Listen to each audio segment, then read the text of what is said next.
A partir de agora, você vai ouvir o programa Ordem e Progresso. Um programa em defesa da democracia e dos valores da família. Apresentação: Emílio Alarcon. Ordem e Progresso.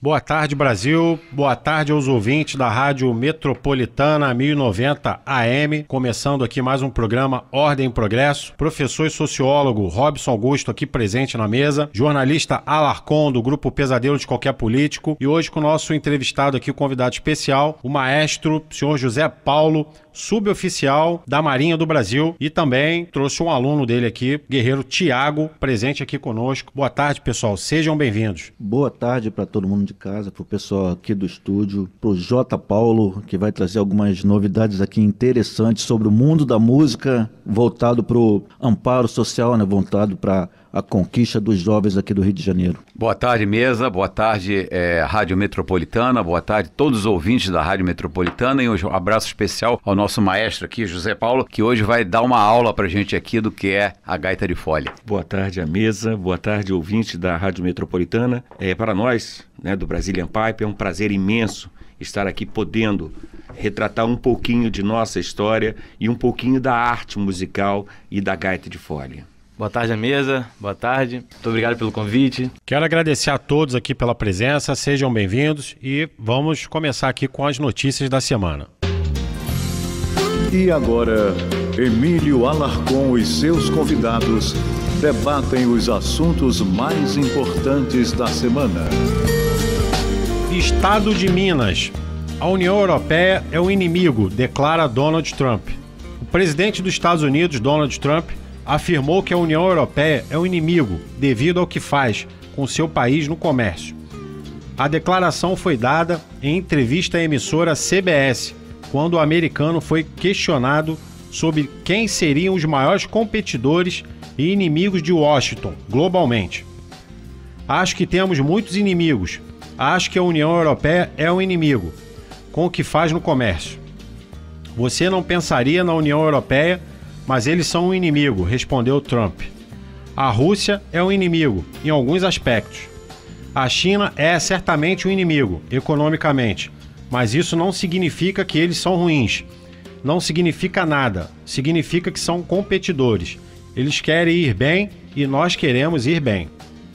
Emílio, é interessante isso aí, na imprensa fez o maior show, né? Deu o maior show dizendo que Donald Trump agora é inimigo da Europa, mas as pessoas fingem que não entendem o que o Donald Trump fala. O cara é empresário, o cara é um grande empresário, um dos maiores empresários dos Estados Unidos. Então, todo empresário trata o concorrente como um inimigo a bater, como um inimigo a vencer. Então, quando ele fala em acordos comerciais, quando ele fala em subsídios para a agricultura, quando ele fala na Alemanha ter fechado um acordo de bilhões com a Rússia no que diz respeito a um gasoduto, ele está falando como um empresário, ele está falando como um cara que lida com comércio. Então, nesse ponto, ele acha que a Europa está prejudicando os Estados Unidos. E por isso ele usou a palavra inimigos, mas não quer dizer que Donald Trump vai sair jogando bomba na Europa agora. Pois é, a grande mídia já aproveita para distorcer tudo e passar uma outra imagem, não é isso? Ele ressaltou que os Estados Unidos gastam bilhões para proteger a Alemanha justamente dos russos, e a Alemanha agora faz um acordo de bilhões para contratar a construção de um gasoduto que vai fazer com que os alemães fiquem dependentes da Rússia. Para variar, a imprensa, né, sempre voltada mais para a esquerda, não perde a oportunidade de sempre atacá-lo. Com certeza. Vamos aqui para a próxima notícia. Jornal O Globo. A cada 3 dias, um professor denuncia à polícia ameaças dentro de escolas do Rio. A professora de inglês havia acabado de passar no concurso para dar aulas na rede municipal do Rio. Com 25 anos, ela foi trabalhar numa escola dentro de uma favela na zona norte do Rio, sem imaginar que iria conviver com o cotidiano hostil, mas não demorou muito a descobrir. A cada 3 dias, um professor denuncia à polícia ameaças dentro de escolas do Rio. Um comportamento agitado dentro da sala de aula, a menina de apenas 10 anos ameaçou com uma tesoura, além das intimidações e agressões verbais que se revelariam corriqueiras. A jovem ainda sentiria na pele a violência ao ter a mão esmagada na porta de um armário por outro aluno, o que levou a ser socorrida em um hospital. 2 anos após dar início à carreira, cheia de sonhos, a jovem professora viu seu otimismo vencido por outras licenças psiquiátricas. Emílio, nós falamos aqui há alguns dias sobre o projeto Escola Sem Partido, né, e sobre a moda, né, que está em voga hoje em dia, do professor se tornar cada vez menos autoridade em sala de aula, né? Isso, então, na medida em que o professor se iguala ao aluno, na medida que não há mais hierarquização em sala de aula, o aluno pode fazer o que quer. A minha filha, por exemplo, ela estudou uma escola onde era proibido que o professor colocasse o aluno para fora de sala de aula se ele tivesse bagunça, né? Se estivesse fazendo bagunça, né? Então fica complicado, tem que mudar todo o sistema de ensino, né? Exatamente. Dando continuidade aqui nessa mesma notícia, Robson, o episódio relatado pela professora não são exceção. Segundo dados do Instituto de Segurança Pública, ISP, obtidos pelo G1, via Lei de Acesso à Informação, a cada 3 dias um professor é ameaçado dentro das escolas do Rio de Janeiro. Ao todo, são 624 ocasiões em que professores denunciaram à Polícia Civil ameaças dentro de estabelecimentos de ensino no estado. Isso de 2014 a 2017, tá? O levantamento não informa as escolas, não informa se as escolas são da rede pública ou particular. A licença da professora de inglês durou 3 meses. Após se recuperar, ela foi realocada pela Secretaria Municipal de Educação em outra escola, no Complexo da Maré, onde, segundo ela, não teve mais problemas. Mais uma vez, me remetendo à questão do Escola Sem Partido, cabe à associação de professores aí se introduzir nessa discussão, né? E ao invés de ficar fazendo manifestação para que o professor tenha direito de falar do seu partido em sala de aula, né? A associação lute para que os professores sejam respeitados em sala de aula. Ideologia de esquerda, eu sempre falo isso. Agora, Robson, aqui nós temos na mesa hoje 2 professores de áreas distintas, né? O que você sugere para que isso não aconteça? A gente já sabe que hoje a gente não tem hierarquia dentro de sala de aula, não tem respeito. Na minha época, eu era posto para fora de sala, cheguei a ter joelhado no canto da sala, que isso naquela época lá, 40, 50 anos atrás, existia isso, né? Hoje não tem nada disso. E o aluno faz a bagunça que quer dentro da sala e acaba não aprendendo nada. Alarcon, eu não vou muito longe não. Eu peguei 8 anos de governo democrático militar, estudei no Colégio Municipal Acre, no Meia, e eu tinha também uma disciplina e um respeito em sala de aula. A professora cansou de me colocar de costas para a parede lá quando fazia bagunça. Ficava em pé no canto da sala de aula ali, olhando para a parede. Então ainda existia um pulso, né, do professor, ele ainda podia hoje não tem mais nada disso. Hoje não tem mais nada disso. A gente vê o ensino ir por água abaixo. Eu acho que... Obviamente que a gente não pode dar um tratamento militar àqueles que não são militares, né? Mas eu acho que o mínimo que deve ser feito é que nos primeiros dias de aula se reúnam o corpo docente e os discentes, que são os alunos e os professores, né? E se deixe bem claro quem é a autoridade em sala de aula e quais são as regras que devem ser cumpridas. E que sejam realmente cumpridas essas regras. Eu tô com algum registro aqui. Em Duque de Caxias foram 17 casos. Em Bom Sucesso, 15 casos. Em Macaé, 15 casos. Santa Cruz, 14 casos. Campo Grande, 14 casos. Taquara, 14 casos. Em Queimados, mais 12 casos. Em Cabo Frio, 11 casos de agressões. Na Posse, mais 11 casos. E em Valença, 10 casos de agressões aí e ameaças a professores. Não é uma coisa pontual. Você vê que é uma coisa que está já, né, indiscriminadamente acontecendo no país inteiro. Então vamos acompanhar essas estatísticas aí, daqui a algum tempo a gente diz se está crescendo, se está diminuindo e quais foram as providências tomadas. Exatamente. Prestigie os parceiros do programa Ordem e Progresso. Canal Universo no YouTube, Patriota Edemir e Equipe. Canal online no YouTube, Patriota Ramon. O pesadelo de qualquer político no Facebook. Revista Sociedade Militar no Facebook. Web Rádio O Pesadelo dos Políticos. www.opesadelodospoliticos.com.br. Esses são os nossos parceiros do programa Ordem e Progresso. Sintonize Metropolitana 1090 AM. Notícia do jornal O Gonçalense, de agosto de 2017. instrumento social, projetos distintos ensinam jovens a tocar gaita de fole em São Gonçalo. Considerada proibida como arma de guerra, a gaita de fole foi considerada na Escócia como tradição e hoje tem adeptos no mundo inteiro. Embora tenha chegado ao Brasil com força após 2 grandes guerras, é um instrumento musical que remete às populações mais antigas, como a da Babilônia e do Egito. De gênero celta e com característica de emitir um ruído rasgado, o aparato tem sido difundido em São Gonçalo desde 1999. Ressaltando aqui que é a notícia de agosto de 2017. E Robson, então vamos escutar um pedacinho? Gaita de fole? É isso? Brazilian Piper, gaita de fole. Brazilian Piper, ordinário!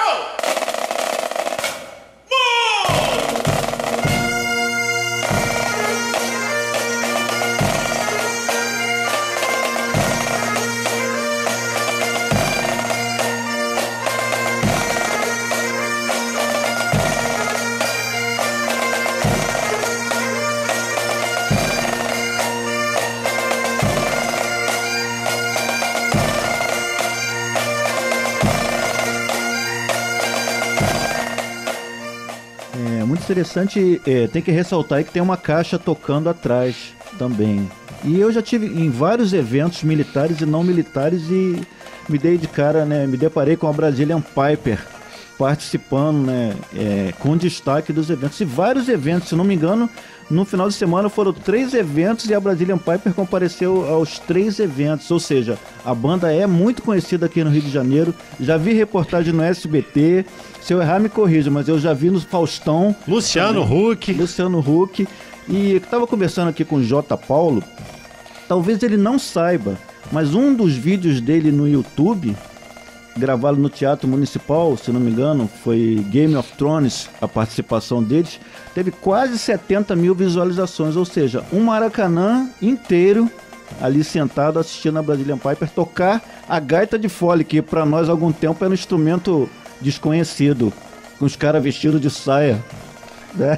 Seja muito bem-vindo, maestro José Paulo, uma honra aí ter o senhor conosco aqui. Nós é que agradecemos, é uma felicidade imensa poder estar transmitindo a vocês um pouquinho da gaita de fole, da cultura escocesa e principalmente do Brazilian Pipe aqui no Brasil. Maestro, resumidamente, explica pra gente aqui, para os nossos ouvintes da Rádio Metropolitana, como o senhor teve essa ideia de fundar essa banda, há quanto tempo ela existe, né? E se o senhor tem algum projeto social que acompanha esse movimento tão interessante. A ideia surgiu quando eu tinha 17 anos, eu tive a oportunidade de assistir os Fuzileiros Navais no Monumento aos Mortos da Segunda Guerra Mundial. Eu fiquei encantado com aquele instrumento, fiz de tudo para entrar para essa instituição. Fui até o Corpo de Bombeiro achando que eles eram bombeiros, não conhecia direito os fuzileiros navais. Eles usavam vermelho, eu achei que era bombeiro. E lá me informaram que eram fuzileiros navais, né, e pertencia à instituição da Marinha. Eu fui até a Marinha, me inscrevi, consegui ser soldado fuzileiro naval, consegui me tornar da companhia de polícia, que era uma companhia bem próxima à banda onde sediava o setor onde sediava a banda marcial, consegui ser da banda marcial. Enfim, Deus me abençoou e eu consegui galgar esses 30 anos dentro da instituição da Banda Sinfônica do Corpo de Fuzileiros Navais. E fiquei imaginando a importância que a música teve em minha vida. Essa ideia, eu achei quanto Deus me ajudou e o quanto eu poderia estar ajudando outros jovens. Aos 30 anos, eu resolvi criar bem antes esse projeto de ajudar crianças, assim como eu, que estudei em colégio público, sem condições nenhuma social, ajudar outras crianças também com as mesmas dificuldades a ingressar, através da música, numa sociedade que eles até então não conheciam. A gaita de fole, ela atrai o adolescente pelo seu som anasalado. A gente pode entender que garotos se interessam, crianças se interessam por esse instrumento, primeiro pela farda, né, que é muito garbosa, depois pela disciplina. Por incrível que pareça, os nossos jovens, eles gostam de disciplina. A maioria dos jovens que entram para o Brazilian Pipe, eles gostam porque sabe que lá tem uma hierarquia, tem uma disciplina e eles podem aprender a gaita de fole, transmitir através do seu som, né, o seu sentimento e mais ainda, ter a oportunidade de repente de ingressar nas Forças Armadas, fazer uma faculdade que já diversas vezes nós tivemos a oportunidade aí de reitores assistirem à banda e contratar os gaiteiros para tocar naquela faculdade em troca de bolsas de estudo. Os alunos são necessariamente militares ou só pega gente de fora também, civil? Não, eles não são militares. A grande verdade são todos adolescentes de 13 anos. Eu convido os garotos com 13, 14 anos para ingressar, né? Principalmente da comunidade de Santa Isabel, Sacramento, que são as comunidades que eu mais tive afinidade por conta de uma escola que eu dei aula lá e vi que as crianças não tinham outras áreas de lazer e a banda era tudo para eles. Então, como a banda era tudo para eles, eu aproveitei para ingressá-los dentro da música através da gaita de fole. Essas comunidades que o senhor falou é Niterói, né? São Gonçalo. São uma das comunidades talvez até mais carentes. São Sacramento, Santa Isabel, são uma das comunidades que acredito, né, são bastante carentes de qualquer tipo de arte, em termos de música, em educação física, enfim. O senhor tem apoio da prefeitura local, do governo do nós estado? Não temos, infelizmente, ainda empresários? Não temos a oportunidade. É um projeto bacana. Muito bonito. Nós tivemos agora a oportunidade de ter um contato, né, com o secretário de Cultura, que nos prometeu nos ajudar, né, nos dar apoio, né, mas ainda não concretizamos. Mas também já tivemos a oportunidade, né, de conhecer empresários como o empresário da Kian, que nos ajuda, de vez em quando nos dá um apoio, né? Porque o que acontece? A banda de gaitas, por não ter apoio, eles têm que botar a mão na massa, eles têm que trabalhar, eles têm que tocar. E como eu não cobro as apresentações, eles vivem de ofertas, né? A pessoa vai lá, dá R$10, outro dá 20, outro dá 100, e à medida que eles vão juntando dinheiro, eles mesmos vão pagando as paletas, né, que são materiais caros, que não vendem aqui no Brasil, a gente tem que importar esse material, e eles conseguem, com esse dinheirinho, com essa arrecadação desse dinheiro, manter o projeto vivo. Ô, J. Paulo, no momento, quantos alunos você tem no Brazilian Pipe? O Brazilian Pipe, ele tem 64 integrantes, né? Mas hoje nós temos uma banda ativa de 24, porque é o máximo que temos de instrumentos para atender todos. E quanto custa uma gaita de fole? Só para o ouvinte ficar ciente do instrumento. Mais ou menos $1.800. E a gaita de fole, pelo que eu entendo, né, é como se fosse uma flauta com fole por trás. Exatamente. Que mantém aquele fluxo de ar ali. Exatamente, parecido com uma flauta. Na verdade, ela é parecida com uma flauta, mas com uma palheta. A grande verdade é que a gaita de fole, né, ao contrário do que a gente imagina, ela não surgiu na Escócia.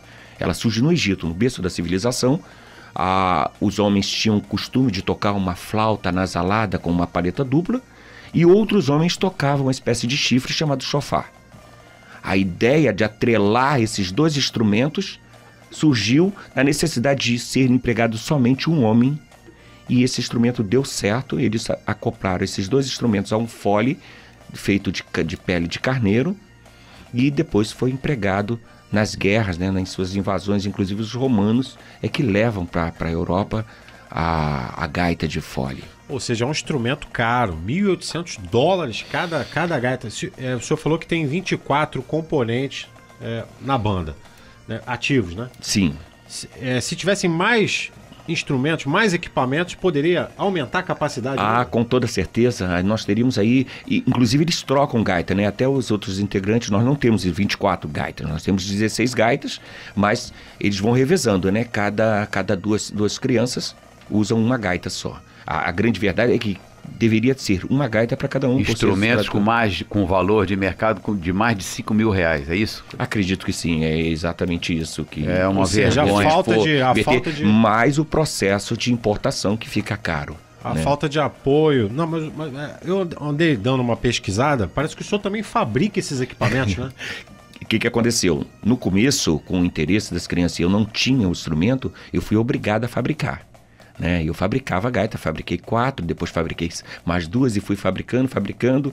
E essas gaitas não tinha o som perfeito como as gaitas escocesas. Até que o dia eles cismaram de participar de um festival de gaitas que ia acontecer no Brasil, em São Paulo.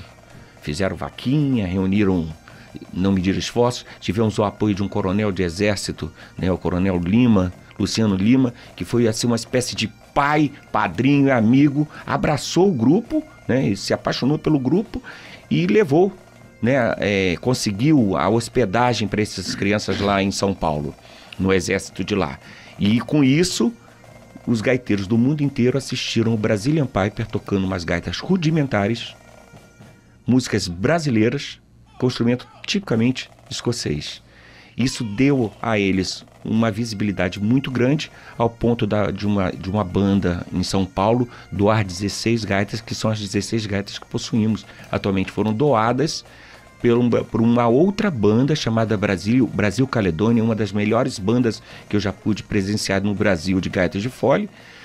E eles abraçaram o Brazilian Piper e doaram essas 16 gaitas. Hoje, o Brazilian Piper já tocam com gaitas oficialmente escocesas. Que bacana, hein? Parabéns aí pela atitude dessa banda. J. Paulo, a gente sabe que ninguém é músico sem disciplina. Eu, pessoalmente, conheço dezenas de pessoas que tentaram tocar alguma coisa e abandonaram com 2, 3 meses, 5 meses. Ou seja, é preciso de disciplina, dedicação, respeito por aquele que já faz. Porque você olha o cara que faz e fala, caramba, eu quero ser igual aquele cara. Né? No mundo da música se fala muito qual é a sua influência. Ou seja, qual é aquele cara que você respeita, qual é aquele cara que você tem como base. Você percebe mudança no comportamento no antes e depois do pessoal que entra na banda? No começo eles pensam que vão colocar saia, né, os kilt, aquela farda bonita e sair brincando aí de banda. Mas quando eles se deparam que existe toda uma disciplina para conduzir o instrumento, em primeiro lugar, conduzir o instrumento, ter aquelas instruções básicas de horário exato para colocar o instrumento, encher o fole, de respeitar o colega do lado, aí você nota que a coisa já começa a mudar de figura. Então aqueles que estavam interessados em somente participar de uma banda, ele deixou para trás aquele conceito dele e passou a observar a disciplina. A disciplina, por incrível que pareça, ela transforma o adolescente. Ele faz com que o adolescente receba o não como resposta quase que sempre. O que caracteriza nessa história toda é que todos os adolescentes eles precisam saber os seus limites. E a música, ela impõe isso. Ô J. Paulo, a disciplina na música, assim como no meio militar, transcende aquele ambiente ali. E faz com que a gente, inevitavelmente, faz com que a gente tenha sucesso em outros momentos, como família, trabalho, escola. Você tem algum caso de sucesso para citar de meninos que estiveram com você e hoje estão em outros lugares, tirando 10? Meu amigo, eu posso citar quase que todos. Eu perdi muito pouco. Apesar do tráfico de drogas oferecer muito mais para jovens, o Brazilian Piper oferece muito menos. Muito menos. Uma criança entra para o Brazilian Piper e sabe que não vai ter dinheiro, não vai ter nada. Ele vai ter somente os aplausos. Mas o mais importante é você chegar lá no final do túnel, onde eles não veem condições nenhuma, conseguir se formar numa faculdade, porque o reitor concedeu a eles bolsa de estudo. O militarismo abriu vaga para músicos e eles atenderam essas necessidades. Recentemente tivemos sargentos da Marinha, um dos primeiros colocados na Marinha foram alunos do Brazilian Piper.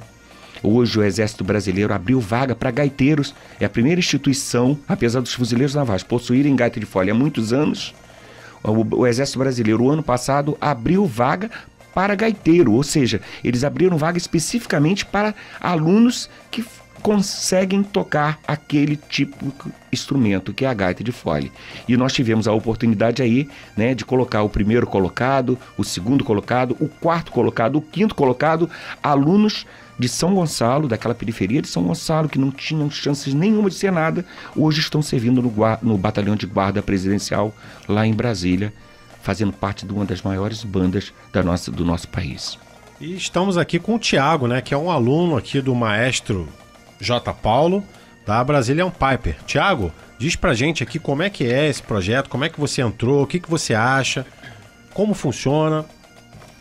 Bom, eu comecei bem novo na banda, não só de gaita de fole. A gente tinha uma banda escolar, onde eu sempre quis... Eu vivia no meio da música. Eu sempre gostei de tocar um instrumento. Eu botei uma meta de vida, desde quando até o meu falecimento, eu quero aprender a tocar todos os instrumentos possíveis de uma orquestra, de música. Aí eu me apaixonei pela gaita de fole. Se eu não me engano, eu tinha uns 10 anos, mais ou menos. Eu queria aprender gaita de fole, que eu via que era um instrumento, tipo, diferente, que não tinha muito no Brasil. Falei, pô, aquele ali era um na minha meta. Eu falei, eu quero aprender. Acabei gostando, tô há 12 anos em si tocando gaita de fole e pretendo continuar a resto da vida. Que bacana, muito bacana. Eu, por exemplo, tô completando 40 anos e nunca tinha visto a gaita de fole tocar. Até um dia desse, presenciei aqui o maestro José Paulo, tive a oportunidade de vê-los tocar, né? A banda Brasília Piper, vê-los tocar lá na Associação dos Ex-Combatentes, né, do Brasil, ali no centro do Rio de Janeiro. E J. Paulo, diz aí pra gente o endereço ali, vocês têm alguma sede, tem algum lugar, algum local que vocês atuam mais ou dão demonstrações pro público, alguém pode ir lá ver o local, conhecer? Então, o Brazilian Piper ele é sediado em São Gonçalo, na Avenida João Silva, número 300. Não é uma sede própria, né? É uma sede que foi nos concedida por tempo determinado. É um terraçozinho e preparamos ali como se fosse nossa casinha, nosso clubinho. Os garotos vão para lá e se sentem bastante à vontade, eles têm o banheiro, eles têm água, enfim, eles têm um conforto que muitas das vezes não tem em seus lares, eles encontram lá na nossa associação. E a nossa sede, apesar de não ser própria, é bastante acolhedora. O Brazilian Piper ele faz apresentações diversas em vários lugares, convidou, a gente está indo. Casamentos, 15 anos, né? Muitas das vezes a gente sai também para levar os garotos para as igrejas, para mostrar para eles a parte religiosa também e principalmente, né, para atender os convites dos nossos amigos militares. Já fizemos várias apresentações no Exército, no Corpo de Bombeiro, na Marinha, na Aeronáutica. Os garotos já tiveram a oportunidade de ir até São Paulo, na Academia da Força Aérea. Fizeram uma belíssima apresentação lá na Academia da Força Aérea. Vocês foram no Chile também? Foram no Chile, exatamente. Foi exatamente a ida para São Paulo. O pessoal conheceu o Brazilian Piper e deram mais uma chance. A Polícia do Canadá nos doou a percussão, que é o coração da banda, né? Você pode observar que toda a parte musical ela vem acompanhada de um ritmo e nós recebemos essa doação da Polícia do Canadá, caixas muito bonitas, muito boas, que o Brazilian Piper tem participado. E nessa participação deles em São Paulo, eles foram convidados para ir ao Chile. Lutaram bastante, né, para conseguir dinheiro, recursos. Muito bacana. Realmente faz por amor, né, maestro? Porque o senhor acabou de falar aqui ainda há pouco, o senhor não cobra as apresentações, né? Então vocês fazem por amor à música, realmente, né? Por amor ao maravilhoso. Eu acho que qualquer músico, ele sente na pele, né, na veia, essa essência de fazer pelo amor. Tá? Maestro, só está de parabéns, é um projeto lindo. A gente não conhecia, né? Como o Emílio falou, nós tomamos conhecimento e ouvimos a sua apresentação lá na Associação dos Ex-Combatentes, há pouco tempo atrás, uma apresentação espetacular, mas eu não posso deixar aqui de deixar um pontinho aqui de indignação. Um projeto tão lindo desse não tem apoio de ninguém, nem estadual, municipal, federal, nada. E nós temos aí a Lei Rouanet, que beneficia somente artistas de grande porte, que não precisariam de ajuda, mas que sugam o dinheiro da Lei Rouanet. E hoje, um projeto bonito desse que a gente está tomando conhecimento aqui, não tem esse apoio. É uma vergonha. Atenção aí aos políticos do Brasil, às autoridades, prefeitura, governador do Rio de Janeiro. Né? Vamos ajudar, tem que ajudar quem merece, né? Quem busca aí, tá despertando aí o sentimento patriótico nas crianças, tirando as crianças das ruas, das drogas, né? Fazendo o melhor aí pelo Brasil. Eu vou comentar aqui uma coisa interessante, né? Eu já, como militar, já servi no Brasil todo, né?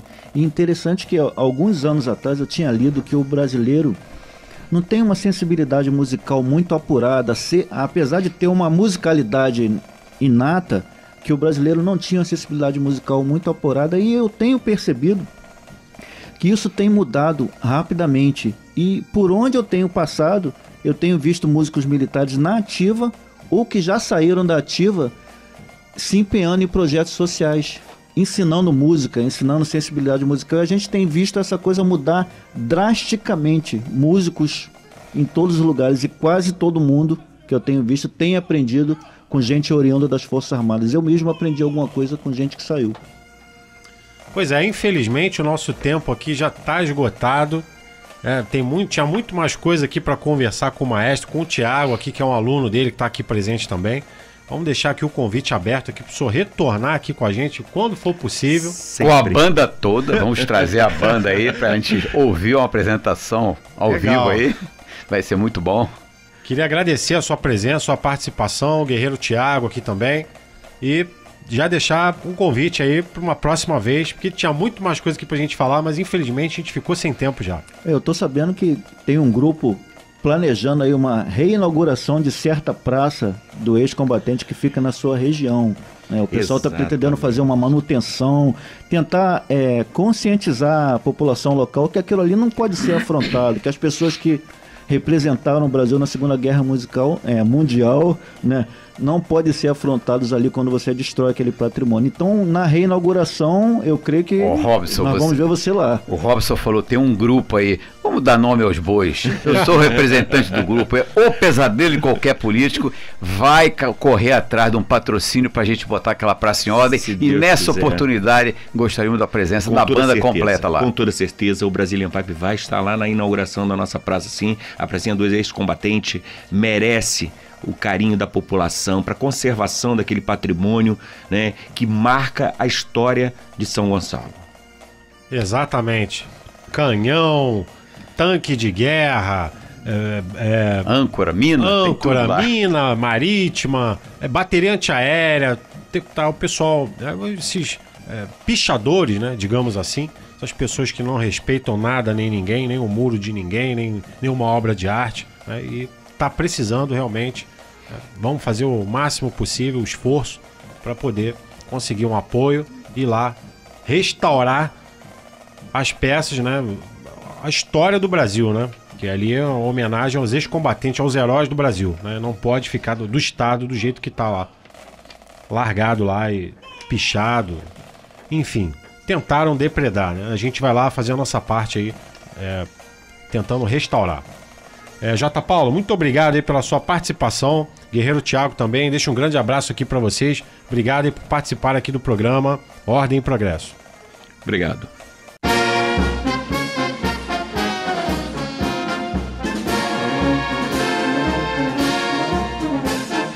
Conheça agora um pouco da história dos hinos oficiais brasileiros.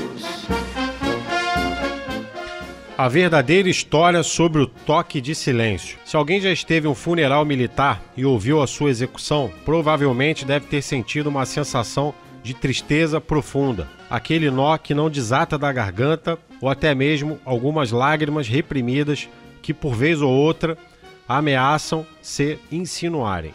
Subitamente acontece esta explosão interna de sentimentos incapazes de serem retidas ou controladas. É óbvio que estamos falando sobre pessoas sensíveis e humanas, mas na verdade o que ninguém conhece é a história desta canção. Tudo aconteceu em 1862, durante a Guerra Civil Americana, e o país estava dividido entre a União e os Confederados, quando o capitão do Exército da União, Robert E. Lee, estava com seus homens perto de Harrison, no estado da Virgínia, e o exército confederado estava próximo a eles, do outro lado do campo de batalha. Durante aquela noite, o capitão Eli escutou os gemidos de um soldado ferido no campo. Compadecido e sem saber de quem se tratava, se este era um soldado da União ou da Confederação, ele decidiu arriscar a sua vida e trazê-lo até o acampamento para receber cuidados médicos, com muita dificuldade e medo. Arrastando-se por entre os disparos e as explosões, o capitão chegou ao homem ferido e começou a arrastá-lo até o seu acampamento. Quando ele chegou, finalmente às suas próprias linhas, descobriu que na realidade era um soldado inimigo confederado, mas ele já estava morto. e não havia nada a ser feito. Sem um motivo aparente, o capitão acendeu a sua lanterna, mesmo na penumbra, tentando ver o rosto daquele soldado, e de repente ficou sem fôlego, paralisado. O motivo? Tratava-se de seu próprio filho, que estava estudando música numa escola do sul quando a guerra se iniciou. Sem dizer nada ao pai, o rapaz havia se alistado no exército confederado. Na manhã seguinte, o coração destroçado daquele pai pediu permissão aos seus superiores para dar ao seu filho um enterro com honras militares, apesar dele ser um soldado inimigo. Perguntou também se poderia contar com os membros da banda para que tocassem um funeral de seu filho, o que foi consentido com alguma ressalva. Por respeito àquele pai, disseram-lhe que podiam fornecer um só músico. O capitão então escolheu um corneteiro para que ele tocasse uma série de notas musicais que encontrou no bolso do uniforme do filho, nascendo assim a melodia inesquecível que hoje conhecemos como Taps, e que também possuía uma letra, que era a seguinte: o dia terminou, o sol se foi dos lagos, das colinas e do céu. Tudo está bem, descansa protegido, Deus está próximo. A luz tênue obscurece a visão, e uma estrela embeleza o céu. Brilhou luminosa. De longe se aproximando, cai a noite. Graças e louvores para os nossos dias, debaixo do sol, debaixo das estrelas, debaixo do céu. Enquanto caminhamos, isso nós sabemos, Deus está próximo. Até hoje, as pessoas ainda sentem calafrios de emoção cada vez que ouvem o toque de silêncio, mas nunca souberam que ele possuía uma letra e nem sequer tinham uma ideia da sua história, inclusive eu. Este assunto nos faz lembrar com carinho dos soldados de todo o mundo que não voltaram das guerras fratricidas e que entregaram suas vidas inutilmente. Transportando essa história para o âmbito social atual, vemos isto acontecer diariamente, em todos os sentidos da vida humana. O pior é que, nesses dias de hoje, este comportamento se amplia, dia a dia, transformando irmãos em inimigos, onde o poder do dinheiro impera e as virtudes são preteridas, em favor dos respectivos comportamentos opostos a cada uma delas. Pensemos, então, bastante sobre isso.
Muito mais som, muito mais alcance.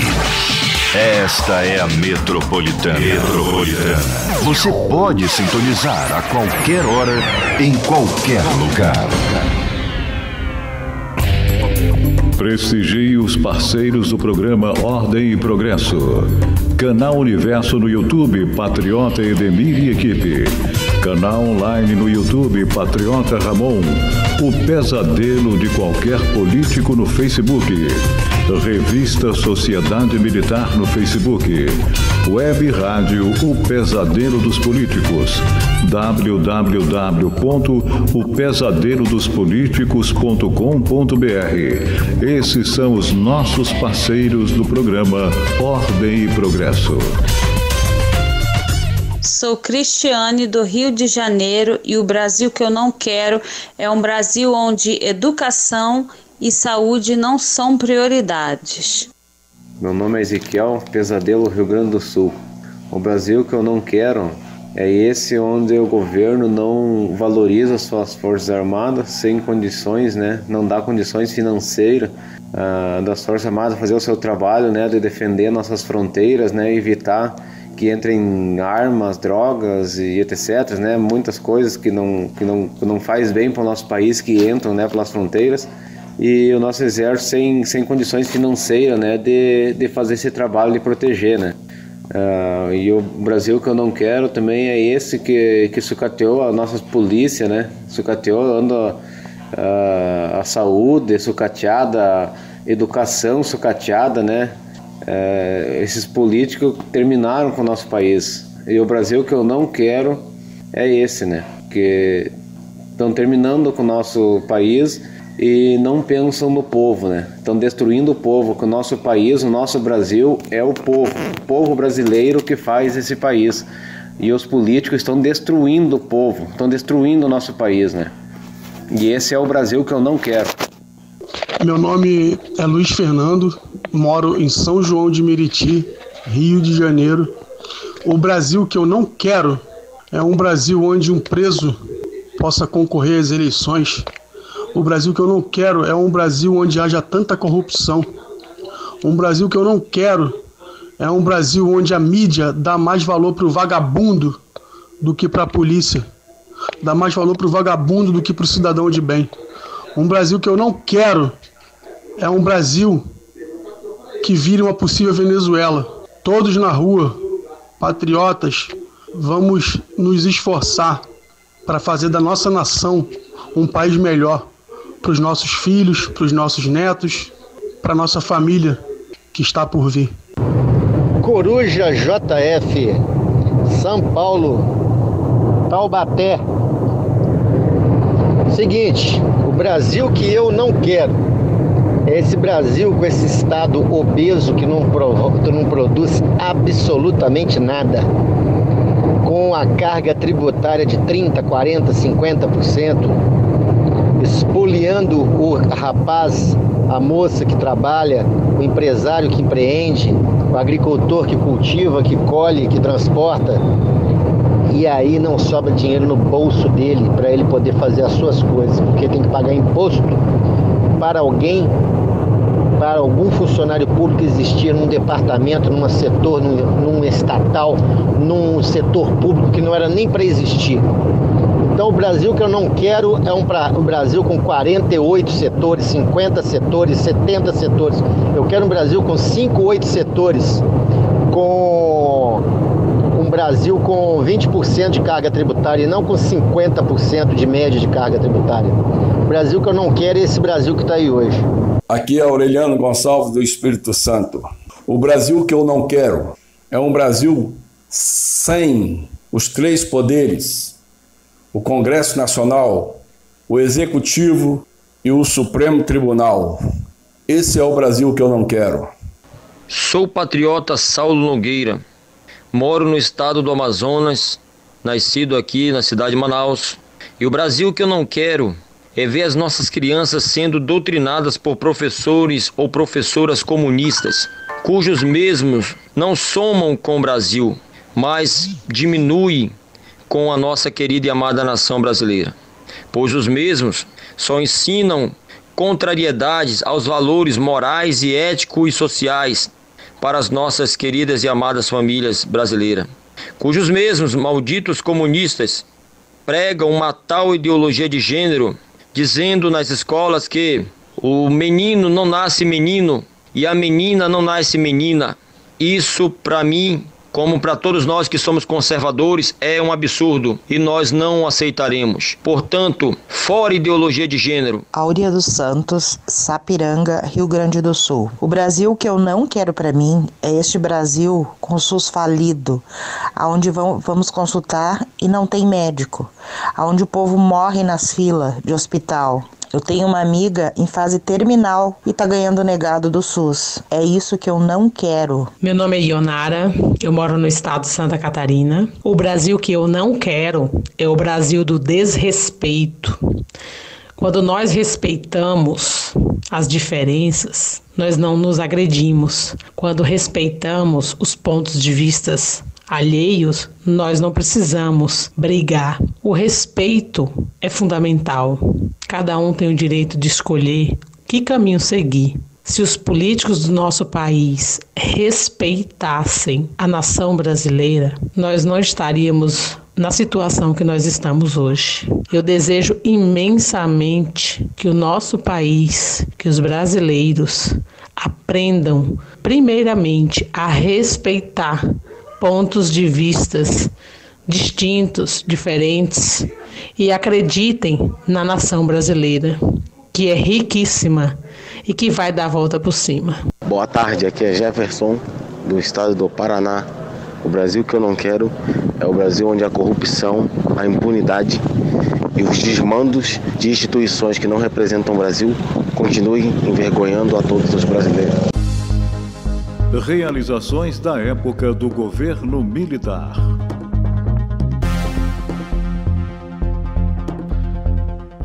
Dando continuidade aqui às obras realizadas no governo democrático militar.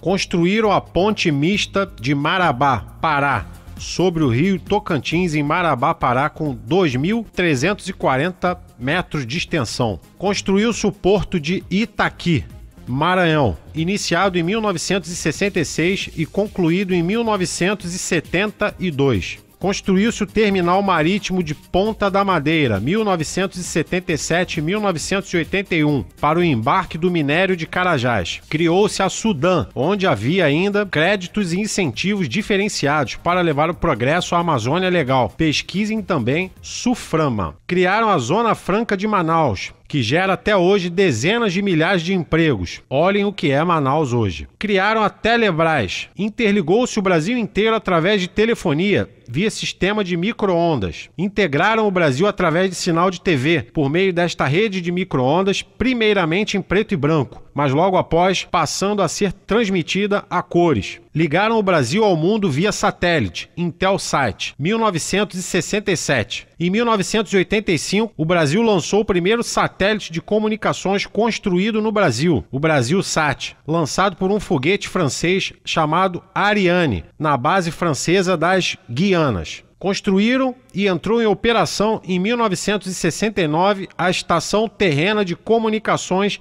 Internacionais via satélite, de Tanguá, Rio de Janeiro. Criaram a Embratel, maior empresa de comunicações do Brasil. Início da construção do metrô de São Paulo, 1968. Começou a operar em 1974. Início da construção do metrô do Rio de Janeiro, 1968. Começou a operar em 1979. Início da construção do metrô de Porto Alegre, 1968. Começou a operar em 1985. Início da construção do metrô de Recife, 1983.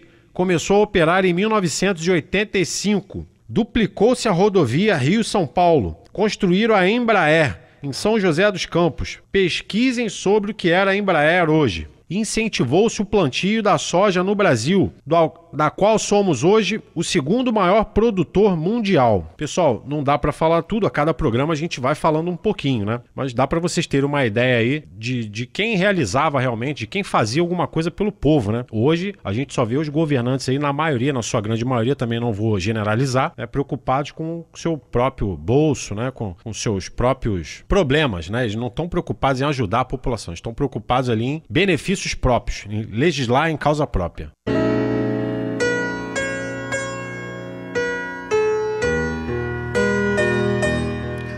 O Império das Vontades. Como o Emílio acabou de dizer aí, esse ano é um ano complicado. Muita gente legisla em causa própria, muita gente quer chegar ao poder para beneficiar-se a si mesmo, né? Estamos realmente em um ano complicado. Muita gente vai se apresentar como salvador da pátria e a tendência é que digam aquilo que você e eu queremos ouvir. Ninguém quer contrariar ninguém.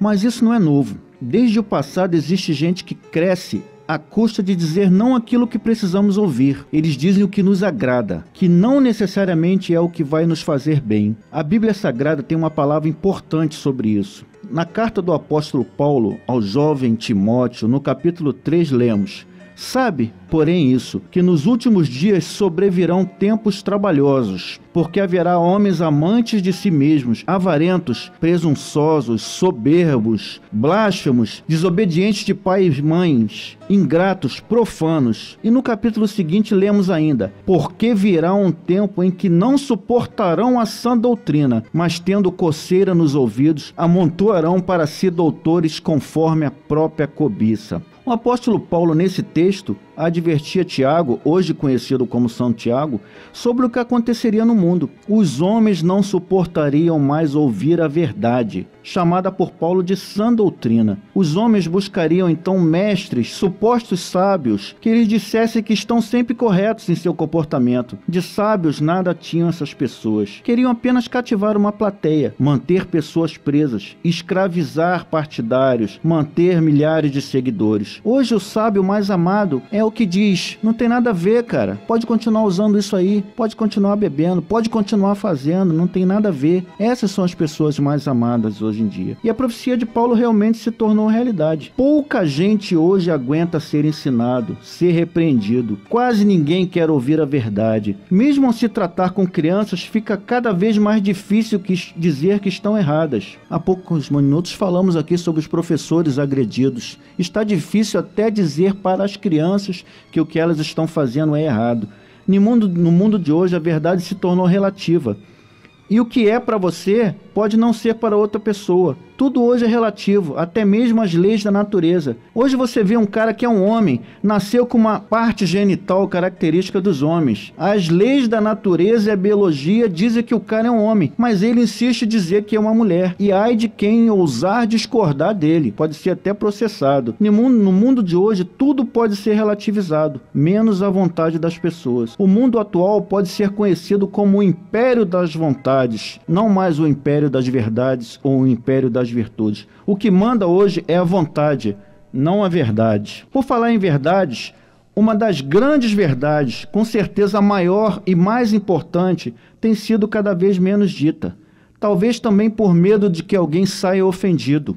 A Bíblia Sagrada dos cristãos, católicos e evangélicos diz que há uma verdade absoluta, imutável, desde o princípio de tudo, que atesta que Jesus Cristo, o Filho de Deus, é o caminho, a verdade e a vida. Independente do que você queira ouvir, independente do incômodo que isso possa te causar, existe um mundo espiritual e essa verdade jamais poderá ser mudada. Disse-lhe Jesus: eu sou o caminho e a verdade e a vida. Ninguém vem ao Pai senão por mim. Está lá em João 14,6, na Bíblia Sagrada.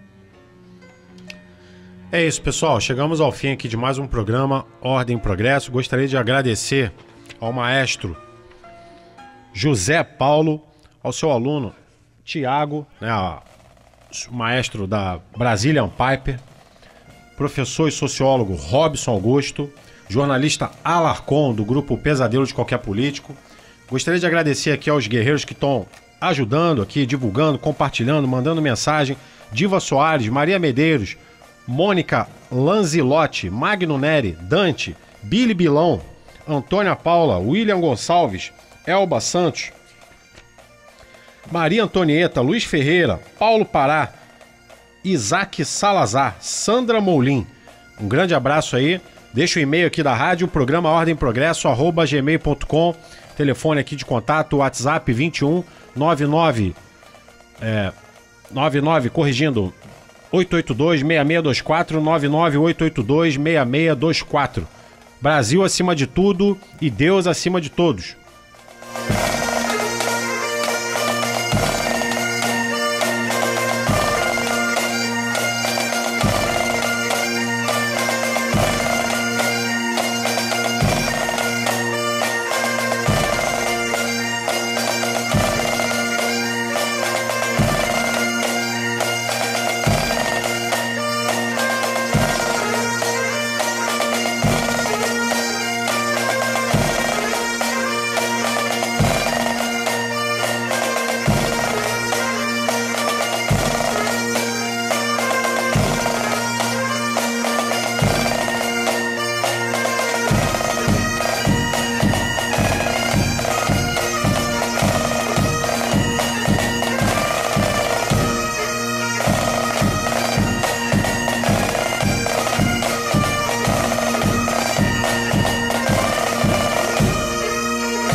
Você acabou de ouvir o programa Ordem e Progresso, um programa em defesa da democracia e dos valores da família. Apresentação de Emílio Alarcon. Ordem e Progresso.